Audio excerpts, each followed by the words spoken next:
Greetings and salutations from Reef-Rod Aquatics. I got a few minutes. I really don't have a few minutes. I have a very busy day today. Got fish to deliver, aquariums to clean. But I have this story, and I wanted to share it with everybody. It's not that pleasant of a story. It sort of started out funny, but it isn't funny anymore. But something still I wanted to share with the community. I share as much as I can as far as how to maintain aquariums, hiring people, problems with the industry, stuff like that. So this one will go down in the record books for me. I've only been doing this 8 years, but I've seen a lot of stuff, seen a lot of bad stuff, and I'll share more of that later, but this one I can't put off sharing this. So we're going to start this off with a full disclaimer. There will be no names mentioned in this video whatsoever. So if you're following me or you hear the story and you're getting butt hurt and you think you're going to go ahead and get some defamation or anything, you're not going to use this video as evidence, because there won't be any names mentioned in this. Anything that you disclose in comments or anything else like that is 100% on you. So you're probably best just to sit back, watch the video, keep your mouth shut. Don't go there. So I received a call several days ago from a potential client, and like all calls this way, I generally ask who was the previous service provider. And I do this not because I'm getting nosy or I'm thinking about who it is that I'm taking away from the competition or anything else like that. I do this because I need to know, one, who I'm working behind. That's important. There's a lot of service providers in this area that do things way differently than me. I'm not saying I don't use chemicals, but I go out of my way not to use chemicals. I mean, if I have to use algicides and I'm forced to use algicides, I will. But typically, I'm all about the work, changing the water, scrubbing the algae. So I asked them who the previous service provider was, and they told me. And the next question that I always ask, and other service providers, and this will maybe make them feel a little bit better when I do get a phone call. The other question that I ask, and the reason why I ask it, is what issue occurred or what has occurred that could not be resolved, right? And I ask this question because I want good clients. And what I define as good clients is clients that are going to be sticking with me for the long term. So if it's something stupid or insignificant or something else like that, one, I got to think about what kind of client I could be taking on, and that seems like something that could be reasonably fixed. What's the issue?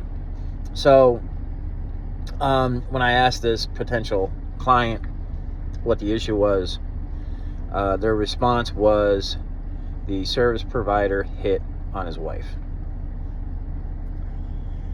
Okay, that's definitely one that's probably not going to get resolved. And, at that comment, I found it slightly humorous that service provider would jeopardize the client's relationship over money, to even think that was a possibility. That'll never happen with me. I'm too focused on the job and on the money. And two, I'm not looking. 3, I got a wife, and 4, my baby's got to eat. So it's really, to me, it's not worth putting everything in jeopardy over that. So potential new client is now new client, and I'm at his home going through the spiel, letting them know what to expect from our services, how we do business, things like that. They were coming home from the grocery store with kid in tow,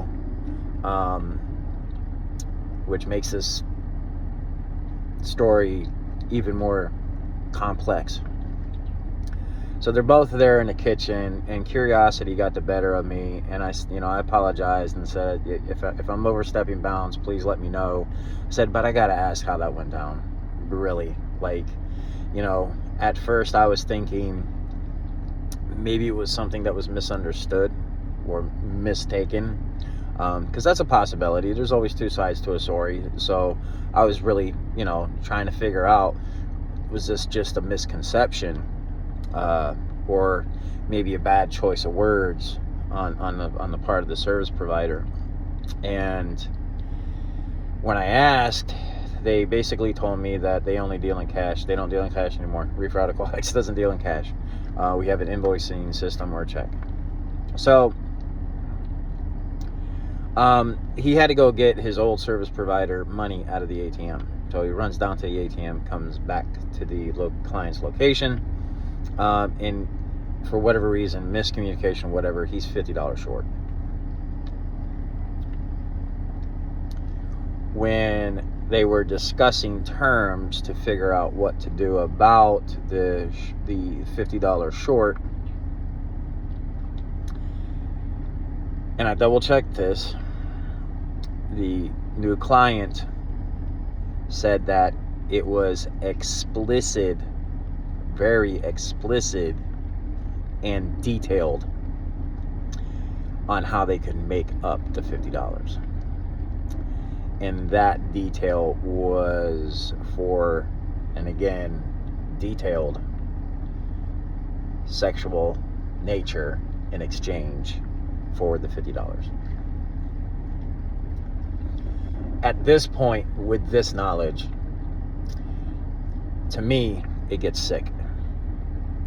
Because it's one thing to think that you're all this and that, and you have a better presentation than this woman's husband, and you can pull this off. That's one thing. That's kind of funny. But the fact that you thought so little of another human being, somebody's mother, right? Because there's a little kid involved here. Somebody's wife, somebody's daughter. You thought so little of that human being that was even an option, that the thought even crossed your mind, let alone came out your mouth. That's just disgusting, and it's despicable.